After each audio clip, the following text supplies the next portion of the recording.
Hello, hello, and welcome back to the Burn Pancakes podcast, the podcast where mom fails are actually celebrated. I'm your host, Katie Fensky, and I'm here to remind moms that everyone burns their first pancake. Okay, if you have little ones around, this is your official warning to pop in your AirPods because today we are going to be talking about the big guy in the red suit, Santa Claus himself. So, this is your warning to take a pause if you are around your little ones and you want to listen to this by yourself. Now, we're heading into the holiday season right now, and things in our house look a little different this year than in years past because this will be the first year where my oldest son is in the know about Santa. Sadly, he knows the truth about Santa, that he's not real. And honestly, I knew this was coming, but it's kind of a big year for me. Kind of sad. So, in this episode, I'm going to dive into how we do Santa in our house, what my parents did growing up, and why we chose to carry on that tradition.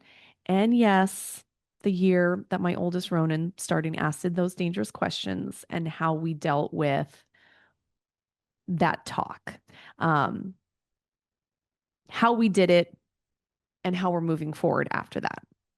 Some people do say that talking to your kids about Santa is just lying to your kids or missing the true meaning of Christmas. But for me, it's always been about something deeper, something wonderful and magical and fun about the holidays and just enjoying childhood. So today I want to share that whole story with you, how we've kept that magic alive and how we handled the talk with Ronan when he figured it out and how we are bringing him into the magic with his brothers. So this is going to be a little sentimental, maybe a little funny, and it's definitely one for those um, who are saying right now, I can't believe we're at this point in mom life. So let's begin.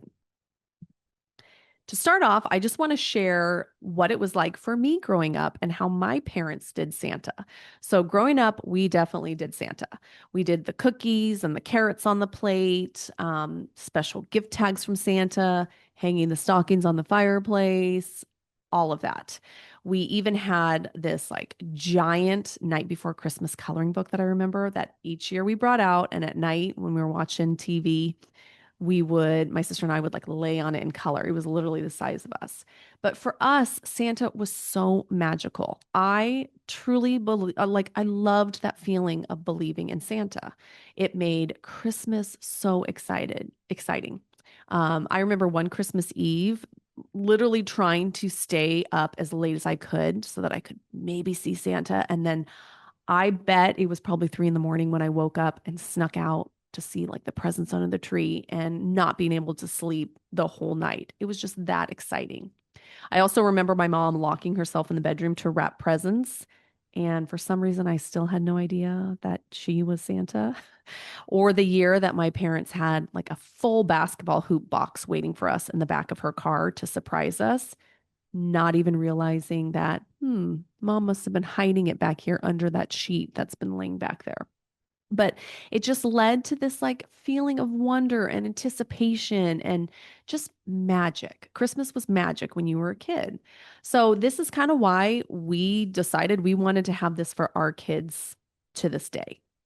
Now, how I found out that there was no Santa, I'm the youngest of two. So, obviously, my sister figured it out before me, didn't say anything. I do think I remember kids talking about it when I was young, but I remember telling my mom or like saying, "Oh my gosh, they don't think Santa's real," and just totally not believing them. But I was in second grade and it was Christmas Day, and we had gotten a Nintendo from Santa. And at my grandma's house later, my grandma was asking, "Oh, what did the girls get from Santa?" And I said, "Oh, we got a Nintendo." And my dad said, "Oh, no, Margaret got them that, my mom." And I remember thinking, like, what? Like, why would dad make a mistake like that? It was Santa who gave it to us. But that was just enough. I think I must have just been at the age where it was like, wait a minute, this is not making sense. Few months later, I remember asking her, we were in the bathroom getting ready in the morning, and I remember saying, "Mom, is there really a Santa?" And she said, "Oh, I can't lie to you. Oh, there's not." And we had the little talk about it. Um, it was crushing. I was so sad. I remember just being so sad because then it was, wait a minute, there's no Easter bunny. There's no tooth fairy. Like it all just kind of came crashing down. So I remember being sad in the moment, but looking back, do I regret knowing that there was a Santa or believing that there was? No, because it was just so fun to believe. It was so magical. Um, was I sad at the moment? Yes. And was I going to believe forever? No. Like at some point, kids kind of put two and two together, and it's like, it just does not logically make sense. We can't believe anymore.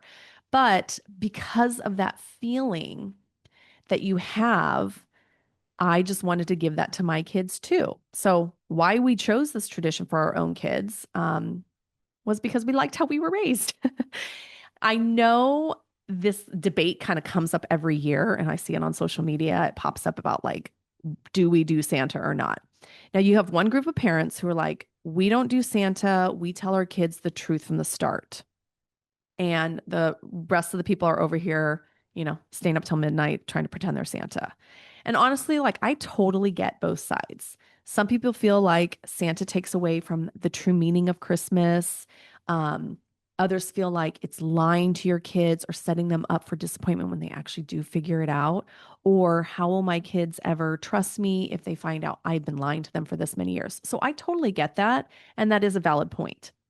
Um, but for us, it was just the magic of Christmas that we remember as kids. We wanted to give that to our kids too. So for us, it's not lying. It's just a way to recreate the magic that we had when we were kids. Now, we still talk about the real magic of Christmas, about generosity and love and giving. And that's more than receiving. And I think part of it is you can bring Santa into that. Like Santa is generous and gives to other people without asking anything in return. And we can be so grateful that he is doing this for us. So that's kind of what I did. And as a mom, I think it's partly my job to protect their wonder while they're little. I don't want them growing up super fast. I want them to be kids as long as possible. And that's why I like kind of pushed for Ronan to believe as long as he did. Um, he was actually asking us questions several years ago.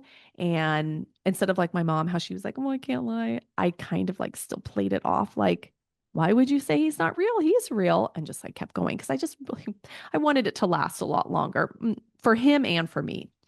It's just so fun. It's so fun as us as grown-ups now to be the one that's creating all the magic. And seeing how excited they get and how they just like really believe. Um, like when they would say, like, do you think Santa's like on his way yet? Oh yeah, I bet he's almost here. I bet he's like getting close. We better go to sleep. Oh, we better leave out that cookie. We better leave out that stuff. Like it's just so fun to be a part of that magic. Now, is it a lot of work to keep it going? Absolutely. We have gone all the way through fifth grade with Ronan still believing. So he's in sixth grade now, but through his fifth grade year, like he still believed in Santa. That really surprised me that we made it that long because he had been asking some questions. And also, like as a teacher, I taught mostly fourth grade, and I always remember like picking out the kids in the class, like, oh, they still believe. And a lot of them didn't. But I was just kind of under the impression that by that age, they're not going to be anymore believers. So when he was still in fifth grade, I was like, man, we did it pretty long. Some of the things we did to make sure they didn't figure it out. We of course used different wrapping paper. So we had our Santa paper, and then we had our just regular Christmas paper. So our Christmas paper just stays in the closet where we keep all of our wrapping paper so the kids can see that. But then of course we have a separate roll or two hiding in the closet that they don't know about, or sorry, in the garage. We keep it in the garage and we like have it under wraps. So we're like, don't let the kids see the Santa paper. I also print out these special gift tags that we put. So Santa usually brings one gift for each kid. And so I have a special, like a really special gift tag on there. Um, you can actually buy it off my Etsy store. So if you want one that you can just print out and add their kid's name on there, get it because it makes it way easier than having to like disguise things and use a different one. Um, So it's just a printout from Etsy, but it's like a cute Santa themed card. So it looks like it came from the North Pole. And we would kind of like gear our kids or trying to direct our kids to saying, like, hey, when you see Santa, what are you going to ask him for? And then be like, they'd say something. We're like, didn't you want that one Lego car set? Maybe you should ask Santa for that because we already knew we were going to get him that. So kind of like pushing them to ask for that. Um, we do hide our gifts mostly in our house, and I'm shocked our kids haven't seen them yet. But I think the fact we have a lot of out of town family and they will send their gifts here. So a lot of the times we'll just have a bunch of Amazon boxes and tell them, like, oh, these are gifts from Papa John, or these are gifts from, aunt and uncle. So don't go through these boxes. So we're able to kind of hide stuff there. So even though they see boxes with presents in our bedroom, they know like they're from family. They don't know them from us. I hide things in our closet. We hide things under our bed. And I think for the most part, our kids are good at not finding them. I don't know. Years later, they might say, Mom, we totally knew what our presents were. They've always seemed very surprised, though. Um, we try to really build up the story. Like one year there's a company, I wish I knew the name of it now. They have like, you can get a personalized letter from Santa mailed to your house. And it's like, it has like glitter in it. And it'll say like, oh, dear Ronin. And you put like a couple qualities in it so that when you're reading it, it sounds like, oh my God, it's really for me. Ronin, after he found out, he did ask us, he's like, but what about that letter that came from Santa? And I'm like, yeah, we did that. So it really got him. We do that Santa tracker app to see how close Santa is to our house. And we do all of that. There have been a few movies. I think it's either the Santa Claus or Christmas Chronicles. There's one where a kid like does not believe in Santa. At the beginning, he's like, there's no such thing as Santa. And I was like, oh God, oh God. Like, I didn't know this movie was going to give it away. But, we'd be like, oh, that's that brother that doesn't believe. And I think at the end of the movie, he does end up believing. But we do a lot. Each year we do take a picture and go visit Santa. And I have all of those pictures saved. I save them in my stocking throughout the years. And I think eventually when Maverick, my youngest, he's 6, when he is a non-believer, then I'll probably hang those all up. But I don't ever show the boys those pictures because I know they're at the age now where they'll look at the Santa and know that's not the same one. Like that's not the same Santa from last year. They look different. So I don't want them to use that. So I hide those. If they ever like try and grab them out of my stocking, I'm like, leave those in there. That's just notes for me. Leave it in there. Um, I definitely 100% use the I'm going to call Santa when they're being naughty. Um, if we didn't have Santa at Christmas time, I don't know how I would get my kids to behave. So I have definitely done, I am texting Santa right now and telling him, do not bring any toys for my kids because they are being so bad, that kind of thing. So as the years went on, it became obvious that Ronan was starting to figure things out. And he started asking very early on. Like, I remember once we went to visit the Easter Bunny, and he was like 4. He was super young. And he goes, Mom, I know there's a person in there, which it was kind of obvious the Easter Bunny is like just a big stuffed animal person, not like a little bunny. Um, but I played it off, but there had been questions coming a little more frequently. And um he did ask a lot like in front of his brothers. Like he would just say like, how is it possible that he gets to every house? Which is logical. And my answer was always like, oh, Santa is magic. Like he can do anything. Um Or he would say like, we visit Santa and he's like, I don't think that's really Santa. And I would just say like, oh, it's one of his helpers. But it really got to the point this spring when he kept bringing it up in front of his younger brothers. And I just kind of had to look at him and say, how about we talk about this without the boys around? And I think he was starting to get the hint. And so he would be asking me like, hey, Mom, are you going to talk to me about that? So I prayed that we would make it through one more Christmas. And after last Christmas, I just kind of decided if he really does ask me again, we'll tell him because he is getting to the point where I think I think it's time for him to know. Like I don't want him going to middle school next year or junior high as a 7th grader still believing in Santa. So he got the clue that I had something to tell him. His two younger brothers are 6 and 5. Maverick's almost, sorry, 6 and 8. Maverick's almost 6. Jet is 8. So one night, I kind of like pulled him into my room and I could tell he was eager to talk about it. And I just started with, "Hey, like I know you've been asking a lot about Santa. What do you think about it? What are you what is your thought?" And he goes, "I think it's you guys." And so I like did the same thing my mom did. I was like, I don't want to lie to you about it. It is mom and dad. We're the ones who've been doing it." And I it was kind of sad. Like I think we were both a little sad. And he even did say that. He's like, that makes me a little bit sad." And I was like, "But I want you to know, like, mom and dad wanted to do so much for you." Excuse me. "And we wanted it to be so fun for you that we did all these special things. We got you all those gifts and we did special tags and we ate the carrots and cookies. Like we did all that fun stuff just to make it really fun for you." And it did start hitting him as we were talking. He's like, "Wait, so the Easter Bunny is you too? And the leprechauns are you too? And the Tooth Fairy?" And I was like, "Yeah, it was all mom and dad. Like, aren't you so impressed that we did so much for you?" Um, and you could tell he was sad. But I did explain to him that just because he now knows the truth doesn't mean that we're going to stop doing this stuff for him. So I'm like, when you lose your tooth, you're still welcome to put your tooth under the tooth fairy and get paid. I'm like, remember those times where the tooth fairy forgot and didn't pay you? I'm like, it's because mom and dad forgot. And he just kind of laughed about that. So I made a big plug for like, hey, look at how much we're actually doing. We were the ones getting you those Santa gifts.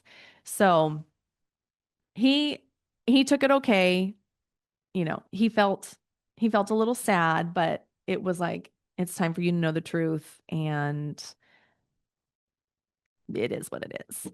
Um, I don't know. It was just such a moment of like, you're growing up, and I have one less kid that believes in Santa. Like, childhood is just really moving fast. I think it's going to be really hard when Maverick, the youngest, stops believing because, like, right now, I'm like, oh, I still have two kids that believe in Santa. This is still fun. It's going to be different when it's the youngest one. So, in our talk with him, as a way to like cheer him up and still incorporate him into the magic so he's not losing. It's not just like Santa's not real, boo hoo, it's all over. I told him that, number one, I didn't want him to give it away to his brothers or any kids. So I was like, there are kids in your class or your friends that still might believe. I'm like, it's not our place to tell them, it's their parents' job.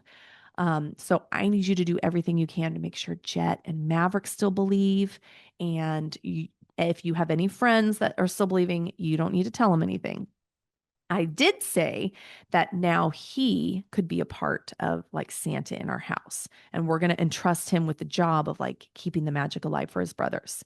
Lately, he has been allowed to stay up later than the boys. We used to all just like put them all to bed at the same time, but he's a little bit older and he's been like craving some more um, independence and like big kid treatment. I don't know how to put it. Um, so it was kind of like his way of saying, like we were saying, hey, you're going to stay up a little bit later and you can help us like eat the cookies. And you're going to be the one to help us, stock the stuffings or stuff the stockings. You're going to be a part of that for us. The other day I had to take him to the dentist, and because it was like in the middle of the day, I didn't have him go back to school after. So I had this like rare, very sweet moment where it's just the two of us. So I had to go to Barnes and Noble to get a book for a baby shower. So I'm like, hey, do you want to go to Barnes and Noble with me? And at checkout, there were a whole lot of little trinkets sitting on the shelf. And I asked him, I was like, hey, do you think some of these would make good stocking stuffers? Like, do you think some of the boys, like, would you like something like this in your stocking? And so we picked out a few things, and I just kept saying, like, oh man, it's so nice that I don't have to hide this from you, that I can like have you do it with me. And so when we got home, I showed him a place in like we're actually right behind my closet here. I'm like, let's hide them in here. So when it's Christmas Eve, remind me, like, be secretive, but remind me, say, hey, mom, remember we got those, stocking stuffers, they're in your closet. So, having him be a part of it as well. And also, years past, I have never wanted to do Elf on the Shelf. I know I don't have the bandwidth for it. Um, I love the idea. I think it's so cute, but it just seems like kind of like our Christmas card every year, how we try and come up with like a funny new idea every year. Now it's gotten to the point where I'm like, oh my gosh, we have to think of a new card this year. Like, why did we start this? And I knew Elf on a Shelf would be like that. So I've always said, like, the boys would ask, like, how come we don't have an elf? I'm like, I don't know. I think they just come to your house. And the boys are like, no, I think you can buy it on Amazon. I'm like, no, you can't. The elf has to like come and like want to be in your house. But this year I asked Ronan, I said, hey, would you want to be in charge of the elf on the shelf for Jet and Maverick? So I'm like, you would be in charge. Like, you would have to move it every day. I'm not going to do it. Like, you have to keep it a secret and make sure like they get to enjoy it. And he was super excited. So we just bought one. I told him where it's hiding right now, and he's going to be in charge of that for me. So that is a perk of having a kid that does not believe in Santa. So I don't know. It was a little bittersweet moment knowing like one of my kids doesn't believe in Santa, but it's also kind of moving us into a new stage. That's fun. Like it's fun to have him part of it and like joining us on the magic. So that's how we do Santa in our house. It's kind of a mix of magic, mischief, and maybe a little emotional damage from staying up way too late wrapping presents in silence. But honestly, even though Ronan knows the truth now, I realize the magic hasn't disappeared. It's just kind of changing hands. And now he's a part of it with us. He's a part of creating that joy for his brothers. And I think it's a sweet thing for him to be a part of, to do for them. Um, and I get it. Some families, it's different. Some skip Santa completely. Some go all in with reindeer prints and elf surveillance. And honestly, I think there's no way to go, no wrong way to go in how you are teaching your kids about holiday traditions. Um, so it's really all about giving. And this is kind of one way for Ronan to like be a part of that giving part. So whether you are Team Santa or Team Let's Tell Them Early, I hope this episode reminded you that a little magic, however you define it, is always worth keeping in childhood. So, thank you for hanging out with me today. If you love this episode, take a minute to share it with a mom friend who's maybe also hiding gifts in their trunk right now or trying to answer, but how does Santa get in the house without a chimney? Yes, I'm with you. I get it. One day you'll have a kid that can help you out with that. Anyways, I hope the holidays are going well for you. And until next week's conversation, I want to remind you that everyone burns their first pancake, so just keep flipping.